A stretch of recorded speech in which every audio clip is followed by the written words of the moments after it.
Bonsoir à tous, j'espère que tu vas bien chez vous. Aujourd'hui, je vais vous parler du discours en fait. Alors nous avons trois discours ici, les discours direct, indirect et libre. Alors passons maintenant au discours direct. Alors le discours direct ici, il apporte les paroles telles qu'elles ont été prononcées par les personnages. C'est-à-dire, il donne la parole telle qu'elle est. Il n'y a pas de modification. Alors, il est employé très souvent dans les dialogues. C'est ce qu'on connaît à propos du discours direct. Alors, les verbes de parole et de guillemets, toujours dans le discours direct, on utilise les verbes de parole, c'est le son des verbes d'introduction, et les guillemets. Alors, il introduit par un verbe de parole, par exemple, dire, parler, s'exclamer, introduire, et ainsi de suite. Situé devant le discours, ça veut dire devant la phrase du discours ou bien après. Il se repère par la présence de quoi? De guillemets. Par exemple, vous avez Amine dit, de point, l'ouverture des guillemets et après la parole prononcée, point et la fermeture des guillemets. Et toujours, il y a un tiret au début, c'est-à-dire avant d'écrire le discours, il y a tiré pour indiquer qu'il y a une parole prononcée. Donc c'est dans le dialogue, ça s'utilise très souvent. Donc revenons, et il se repère par la présence de guillemets et de tirets en indiquant les changements de personnages. Maintenant, passons pour énoncer, ancrer, langage familier, l'interjection. Alors pour l'énoncé ancré, énoncé ancré, ça veut dire le repérage des personnes, des lieux, des temps, se fait en fonction de celui qui parle. C'est-à-dire que le repérage des personnes, des lieux, du temps se fait en fonction de celui qui parle. C'est celui qui parle qui vous indique ça. C'est trois indices. Alors, le repérage, c'est-à-dire c'est lui, il parle de lui ou bien il parle de quelqu'un, il adresse le message à quelqu'un, à lui-même. Lieu, c'est-à-dire l'indication du lieu, de quoi il parle, quel lieu, de quoi qu'il parle, et le temps aussi.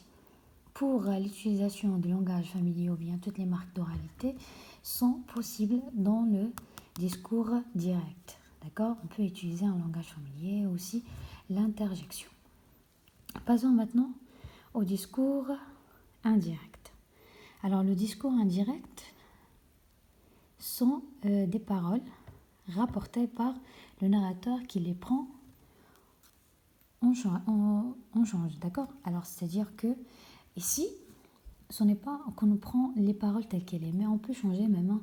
C'est-à-dire qu'on indique ce qu'il a dit une personne, mais on fait un tel changement selon ce qu'on veut nous-mêmes. D'accord? Alors ici, les paroles sont rapportées par le narrateur qui les prend en change. C'est-à-dire qu'il peut dire ce qu'il a dit directement, mais aussi il peut changer. Donc les verbes de parole et phrases déclaratives. Donc, alors, les verbes de parole sont placés devant les paroles des personnages qui se voient modifiés. D'accord?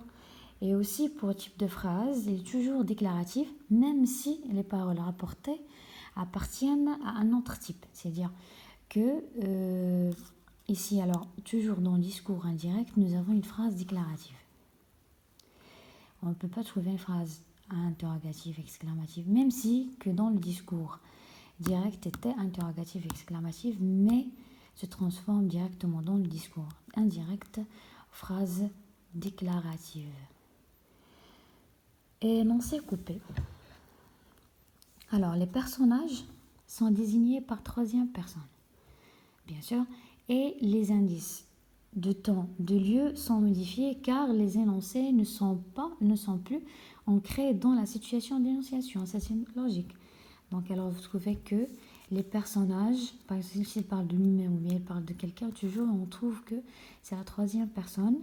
Pour les indices du temps et du lieu, sont toujours modifiés car les énoncés ne sont plus ancrés dans la situation d'énonciation. C'est-à-dire ne sont pas ancrés dans la même situation d'énonciation dont elle était prononcée la parole. Passons maintenant pour les changements. Alors, pour le discours direct et le discours indirect. Donc, alors pour le discours direct, par exemple, si la parole il est au présent, dans le discours indirect, automatiquement l'imparfait. Par exemple, Omar dit « j'aime la lecture ». Dans le discours indirect devient Omar dit qu'elle aimait, c'est-à-dire que le verbe ici « j'aime » il est au présent, devient à l'imparfait, donc qu'elle aimait la lecture. L'imparfait reste toujours l'imparfait. Alors, Omar dit j'aimais apprendre. Omar dit qu'elle aimait d'apprendre. Passé composé, alors Mina dit j'ai aimé l'école devient plus que parfait dans le discours indirect. Donc, Mina dit qu'elle avait aimé l'école. Et finalement, le futur simple devient conditionnel présent. Donc, Mina dit j'aimerais visiter la France. Mina dit qu'elle aimerait visiter la France. N'oubliez pas, toujours il y a une subordonnée ici, que. Alors, c'est ce qu'il indique le discours indirect. Passons maintenant au discours indirect libre. Alors, ce discours-là, il est un mélange entre les deux. Ça veut dire le discours direct et indirect. On le trouve dans le discours indirect libre. Alors, comme j'ai dit, alors un mélange entre les deux, discours direct et indirect, n'impose pas la présence d'un verbe de parole, c'est-à-dire un introducteur, pour l'introduire. Alors, il n'y a pas de verbe d'introduction. Alors, les points communs avec le discours direct, il conserve les marques d'oralité, c'est-à-dire on peut utiliser l'interjection ou bien langage familier, c'est-à-dire il garde, mais pour le discours indirect, non. Il ne garde pas les marques d'oralité. D'accord? Pour qu'on soit clair, dans les discours directs, c'est possible. Pour le discours indirect, c'est impossible. Mais pour le discours libre, elle est possible. Donc, il conserve les marques d'oralité. Les types de phrases, comme discours direct, les types de phrases, c'est-à-dire si la phrase elle est déclarative dans le discours libre, reste déclarative, interrogative reste interrogative, exclamative reste exclamative. Ce n'est pas comme dans le discours indirect, non, toujours elle est déclarative. Alors ici, les mots même prononcés par le personnage, c'est-à-dire il n'y a pas de changement, il n'y a pas de modification. Les paroles telles qu'elles sont prononcées, telles qu'elles sont utilisées dans le discours indirect libre. Alors voici les points communs avec le discours direct, c'est-à-dire entre libre et direct. On a dit qu'il conserve d'oralité, les types de phrases et les mêmes mots prononcés par le personnage. Passons maintenant les points communs avec le discours indirect.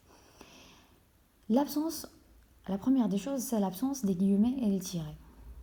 L'utilisation de la troisième personne et les temps du récit sont utilisés. D'accord? Alors, l'absence des guillemets et les tirets, c'est-à-dire qu'on ne trouve pas dans le discours libre les tirets et les guillemets.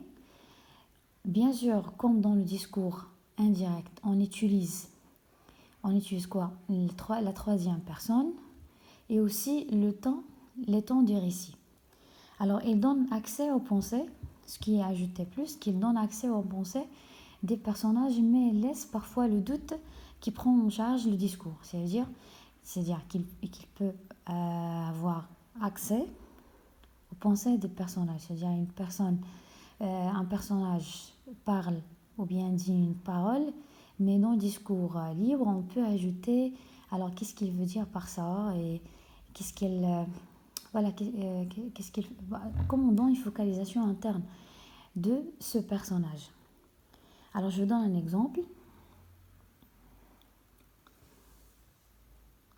Alors, je ne sais pas si ça se voit clairement ou pas. Donc, alors, autour des tables rondes, des bourgeois mangeaient, un garçon de café circulait, monsieur et madame Arnoux étaient dans le fond à droite, ils s'assit sur la longue banquette de voleurs ayant ramassé un journal qui se trouvait. Ils devaient à Montereau prendre la diligence de Châlons. Leur voyage en Suisse durera un mois.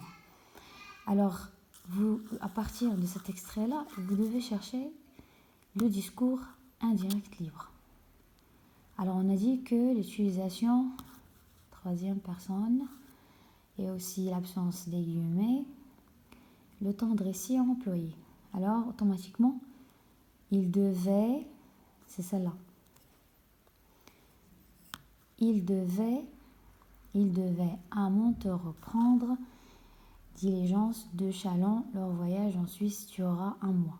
Alors ici, l'utilisation en troisième personne, d'accord? Utilisation en troisième personne. Vous avez ici le verbe et le conjugal imparfait, mais ne sont pas introduits par aucun verbe d'introduction, d'accord? Alors ici, la parole, alors, il devait amont reprendre diligence de Chalon, leur voyage en Suisse durerait 1 mois. Alors là, c'est le discours indirect libre.